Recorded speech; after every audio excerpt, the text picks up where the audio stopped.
ఏ రంగంలోనైనా రాణించాలంటే ప్రతిభ ఒక్కటి సరిపోదు. కిందివారు పైవారి నమ్మకం పొందాలి. పైనున్న వాడికి ఎవరిని నమ్మాలో తెలియాలి. ఇది అందరికీ తెలిసిందే. కానీ తెలుసుకోవాల్సిన బ్రహ్మ పదార్థం ఒకటుంది. నమ్మకం అనేది ప్రతి మనిషిలోనూ సహజంగా మొలిచే మొక్క కాదు. ఎవరి మీద ఏ నీళ్లు జల్లితే ఆ మొక్క మొలుస్తుందో తెలుసుకోవాలి. ఇదే అసలైన విద్య. ఈ విద్యలో చంద్రబాబు పిహెచ్డి చేస్తే జగన్మోహన్ రెడ్డి ఇందులో చాలా వెనకబడ్డారని చెప్పక తప్పదు.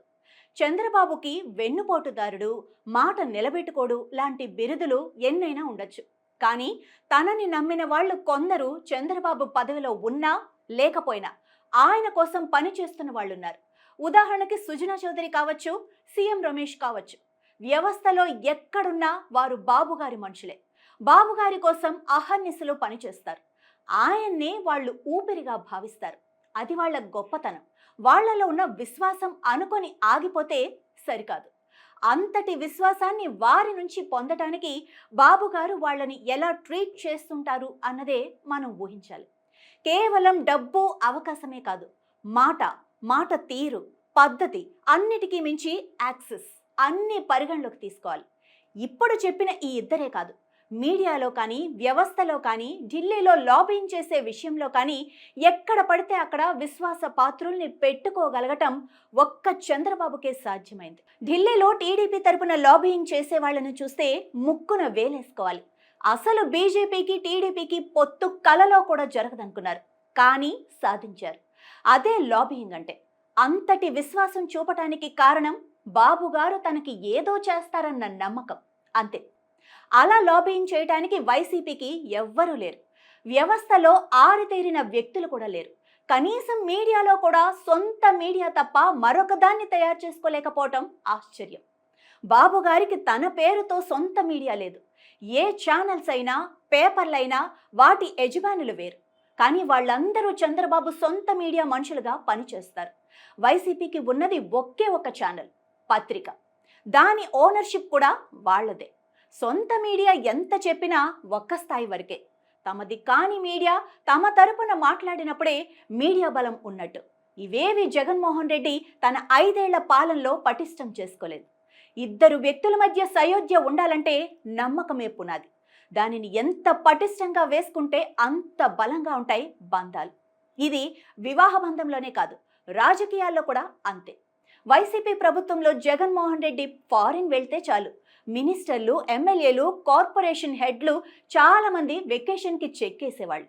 అంటే జగన్ ఆఫీస్లో ఉన్నంత వరకు ముళ్ళ మీద కూర్చున్నట్టు ఫీల్ అవ్వబట్టే కదా. అదేవిధంగా వైసీపీ ఓడిపోయి ప్రభుత్వం మారగానే చాలా మంది జగన్కి మొహం చాటేశారు. ఇక అతి పెద్ద దెబ్బ ఏంటి అంటే విజయసాయిరెడ్డి వదిలిపోవటం. తప్పు ఎవరిది అన్న దాంట్లో ఎవరి వాదన వాళ్ళదుండొచ్చు. కానీ అంతటి నమ్మకస్తుడిలో కూడా నమ్మకాన్ని పెంచుకోలేకపోవటం జగన్మోహన్ రెడ్డి నిస్సహాయతే అనుకోవాలి. కేసులైనా పర్వాలేదు, జైల్లో వేసినా పర్వాలేదు, ప్రాణమిస్తాను అనేవాళ్ళు ఎందరు? అధిక శాతం మంది కేసులకి భయపడి పారిపోయిన వాళ్లే. ఇదిలా ఉంచితే విడాకులైపోయాక భర్త గాని, భార్య గాని బహిరంగంగా ఆరోపణలు చేసుకుంటే ఎంత అసహ్యంగా ఉంటుందో విజయసాయిరెడ్డి పార్టీ నుంచి తప్పుకొని జగన్మోహన్ రెడ్డి గురించి మైక్ ముందు నెగటివ్గా చెప్పడం కూడా అలాగే ఉంది.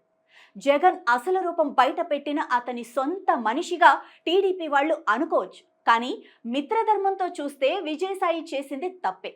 నేను మౌనంగా ఉండడం వైఎస్ఆర్సీపీలో కోటరీకి నచ్చటం లేదు. అందుకే నాపై వైసీపీ సోషల్ మీడియాలో అబద్ధపు పోస్టులు పెట్టారు. నన్ను కెలకటం మరియు ఇరిటేట్ చేయటం వల్ల నేను తప్పనిసరి పరిస్థితుల్లో రియాక్ట్ అవుతున్నాను. నా రియాక్షన్ వల్ల జగన్ గారికి నష్టం కలగాలని నమ్ముతున్న వారే నన్ను రెచ్చగొట్టే పనిలో ఉన్నారు. రాజకీయ అనుభవం లేని ఈ కోటరీ అనాలోచిత చర్యల వల్ల పార్టీలో నెంబర్ 2 ప్రాధాన్యత కావాలనుకుంటున్న వారికి ప్రయోజనం ఉండవచ్చేమో, కానీ జగన్కి ఎలాంటి ప్రయోజనం ఉండదు. నాకు సంబంధం లేని స్కాముల్లో మరోసారి నన్ను బలిపశువును చేద్దామని కోటరీ నిర్ణయించుకున్నందున, నన్ను అంతకు ముందు నుంచి 4 ఏళ్లుగా అవమానిస్తున్నందున లేని అభాండాల్ని నా నెత్తిన మరోసారి వేసుకోలేక బయటకు వచ్చాను. 2011లో 21 కేసులు పైన వేసుకున్న నేను 2025లో కూడా జగన్ గారే అడిగి ఉంటే కోటరీ ద్వారా రుద్దే ప్రయత్నం చేయకుండా సంబంధం లేకున్నా బాధ్యత తీసుకొని ఉండేవాణ్ణేమో. కోటరీ వారే నాకు వెన్నుపోటు పొడిచారు. 3 తరాలుగా ఆ కుటుంబానికి సేవ చేసిన నన్ను కోటరీ మాటలు నమ్మి జగన్ పక్కన పెట్టారు. ఎవరో కోటరీ చేసిన నేరాలను తన నెత్తిన వేసుకుంటే సాయిరెడ్డి మంచోడు, అలా చేయకుంటే చెడ్డవాడవుతాడా? అలా చేయకుంటే వెన్నుపోటుదాడు అవుతాడా? అలా చేయకుంటే టీడీపీకి అమ్ముడుపోయిన మనిషి అవుతాడా అని విజయసాయిరెడ్డి ఎక్స్లో పోస్ట్ చేశారు. విజయసాయి లాంటి సొంత మనిషినే దూరం చేసే విధంగా పనిచేసిన కోటరీని పెట్టుకున్నందుకు, ఆ కోటరీనే నమ్ముకుంటున్నందుకు ఎంత నష్టం జరుగుతుందో జగన్మోహన్ రెడ్డికి తప్ప అందరికీ తెలుస్తోంది. ఇంత జరుగుతున్నా అసలు విషయం బోధపడకపోవటం చోద్యమే. ఆ విషయం పక్కన పెడితే కాంట్రాక్టులు కావచ్చు, లిక్కర్ వ్యవహారం అవ్వచ్చు, మరొకటి కావచ్చు, అవి సొంత పార్టీలోని రాజకీయ నాయకులకి ఇస్తే అలా సంపాదించిన డబ్బుని కొంత సైడ్ చేసినా అధిక మొత్తం మళ్ళీ ఎన్నికల్లో ఖర్చు పెడతారు. ఆ విషయం గ్రహించింది చంద్రబాబు మాత్రమే. అందుకే ఆ పార్టీలో నాయకులకి ఆయనంటే విశ్వాసం ఉంటుంది. జగన్మోహన్ రెడ్డి అలా కాదు. రాజకీయాలకు సంబంధం లేని వ్యక్తులకి అవి అప్పచెప్పారు. వాళ్ళు సంపాదించినంత సంపాదించుకొని ఉండొచ్చు. ఇప్పుడు కేసులవుతాయని భయపడి జారుకున్నారు. ఎందుకంటే వాళ్ళకి రాజకీయం అనే కెరీర్ లేదు. జనం ముందు నిలబడాల్సిన అవసరం అంతకంటే లేదు. వల్లభనేని వంశీ, కొడాలి నాని లాంటి వాళ్ళు రాజకీయ నాయకులు. వాళ్ళింకా రాజకీయాలు కావాలనుకుంటున్న వాళ్ళు కనుక వాళ్ళు ఏదో ఒక రకంగా కేసులు అవి తట్టుకోవాలి, నిలబడాలి. అందుకే వాళ్ళ తిప్పలు వాళ్ళు పడుతున్నారు. వాళ్ళ నుంచి జగన్కి విశ్వాసం ఏ మేరకు ఉంటుంది, ఎలా ఉంటుంది, ఎన్నాళ్ళుంటుంది అన్నది జగన్ నుంచి వాళ్ళు పొందిన ట్రీట్మెంట్ మీద ఆధారపడి ఉంటుంది.